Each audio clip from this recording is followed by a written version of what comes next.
السلام علیکم ورحمۃ اللہ وبرکاتہ۔ جنت، یہ نام دل کو کتنا سکون دیتا ہے نا۔ سوچئے، نام سے اتنا سکون ملتا ہے تو جب ہم جنت میں داخل ہوں گے تو ہمارا کیا عالم ہوگا۔ پچھلی بار ہم نے جنت کے ناموں اور کچھ نعمتوں کے بارے میں جانا تھا۔ اس بار ہم جنت کی شان کو قرآن اور حدیث کی روشنی میں دیکھیں گے۔ جنت کی نعمتوں اور خوبیوں کو بیان کرنا اور اس دنیا میں انہیں سمجھنا، یہاں تک کہ اس کا تصور کرنا بھی ناممکن ہے۔ چلیے دیکھتے ہیں کہ جنت کس کے لیے ہے۔ سورۃ السجدہ کی آیت میں اگر دیکھیں تو اللہ تعالیٰ فرماتے ہیں کہ جنت ان لوگوں کے لیے ہے جن کے پہلو بستروں سے الگ رہتے ہیں، اپنے رب کو عذاب کے ڈر سے اور ثواب کی امید سے پکارتے ہیں، اور جو رزق ہم نے انہیں دیا ہے اسے اللہ کی راہ میں خرچ کرتے ہیں۔ کوئی نہیں جانتا ان نعمتوں کا جو ان کی آنکھوں کو ٹھنڈک پہنچانے والی ہے اور ان سے چھپائی رکھی گئی ہے۔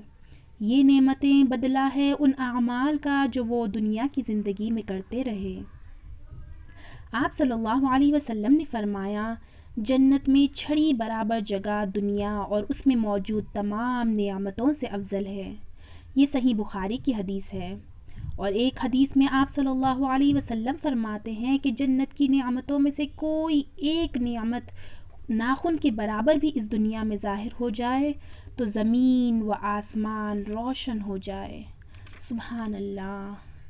ترمذی کی ایک حدیث میں آپ صلی اللہ علیہ وسلم فرماتے ہیں کہ اگر جنت میں موت ہوتی تو جنتی لوگ جنت کی نعمتوں کو دیکھ کر ہی خوشی سے مر جاتے ہیں۔ جنت کی خوشبو کے بارے میں حدیث میں آتا ہے کہ جنت کی خوشبو 40 سال کی مسافت سے آئیں گی۔ یعنی جب ہم کسی بیکری سے گزرتے ہیں تو اس کی خوشبو کس طرح ہمیں آتی ہے، لیکن جنت کی خوشبو 40 ایئرز ٹریول کر کر جائیں تو جتنا ڈسٹنس ہوتا ہے وہاں سے آتی ہے۔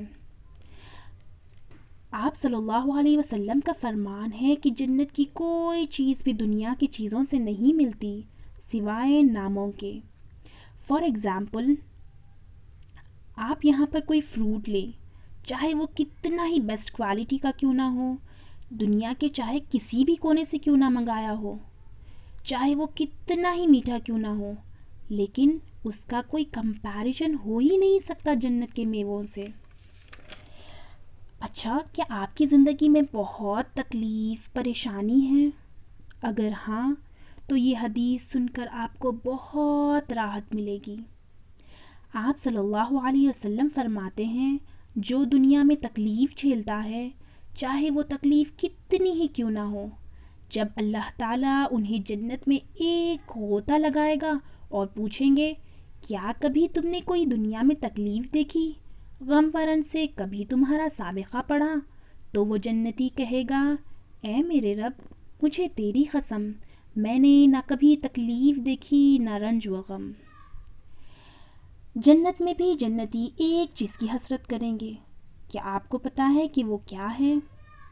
طبرانی سے روایت ہے کہ رسول اکرم صلی اللہ علیہ وسلم نے فرمایا، اہل جنت کو کسی چیز پر اتنی حسرت نہیں ہوگی جتنی اس لمحے پر جو دنیا میں اللہ کی یاد کے بغیر گزر گئی۔ اللہ اکبر۔ کیا شان ہے اس رب کی اور اس کے بنائے ہوئے جنت کی۔ اور بہت سی نعمتیں باقی ہے جنت کی جو آگے ہم بیان کریں گے، جسے سن کر آپ کو جنت میں جانے کا شوق اور بڑھنے لگے گا انشاءاللہ۔ اللہ سے دعا ہے کہ اللہ ہم سے راضی ہو جائے، ہمارے تمام گناہوں کو بخش دے، ہمیں توفیق دے کہ ہم اپنا ہر لمحہ اس کی یاد میں، ذکر میں اور شکر میں گزارے، اور اللہ ہم سے ایسے کام لے جو ہمیں جنت کے اور قریب کر دے۔ آمین یا رب العالمین۔ السلام علیکم ورحمۃ اللہ